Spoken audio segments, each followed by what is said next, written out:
Well, back to some local news. Two pesticides regularly used as weed killers on the Central Coast are actually posing quite a health risk. KION's Melody Waintal tells us how people were exposed and even suffered some health issues could be compensated in a special report for you this morning. Concepcion, Evelia, and Maria Angelica arrived in Salinas from Mexico in January 1967.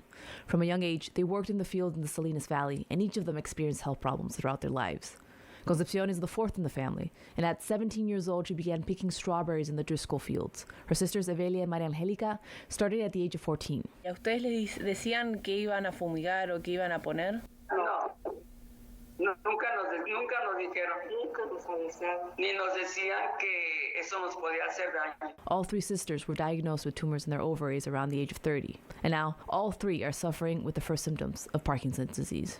Que yo pienso que a mí lo que me hizo daño fue el insecticida que ponían en los campos. Yo como unos 40, 50 metros lo ponían y no nos podíamos ir a otro trabajo, señorita, porque no sabíamos inglés. More than 20,000 ag workers in the United States, most of which are Hispanic, are poisoned by pesticides every year. And that number of intoxications could be much higher because there's no requirement to report it.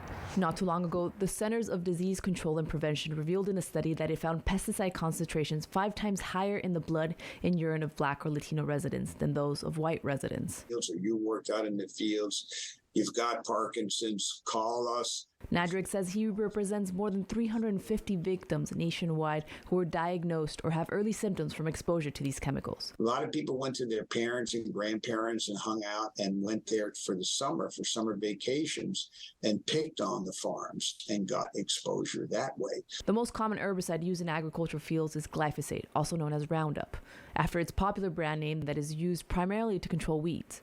But when it stopped working, farmers switched to a more potent chemical, paraquat.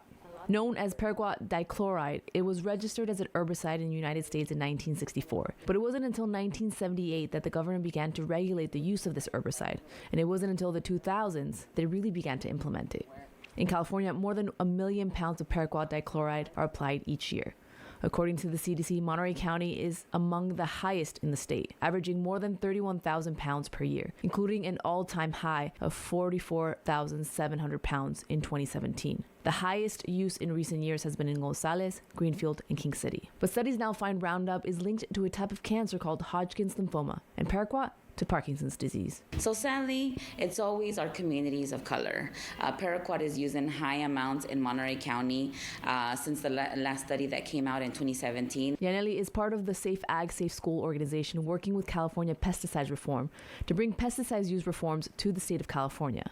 In November, Martinez and other organizers sent a letter to the Department of Pesticide Regulations asking them to stop using the chemical paraquat because of the deadly effects it brings to its wildlife and victims. Join us in this fight for the notification system that we want to implement throughout the whole state of California, and that's a way that we are going to be able to protect ourselves, not just from all these different pesticides, but in particular paraquat, because it is affecting our community, especially our older generation. We contacted the Monterey County Agriculture Commission's office, but they weren't available for comment. In Monterey County, I'm Melody Waintal with KION News Channel 46. Interesting enough, paraquat has been banned in 32 countries across the world, including the European Union and China.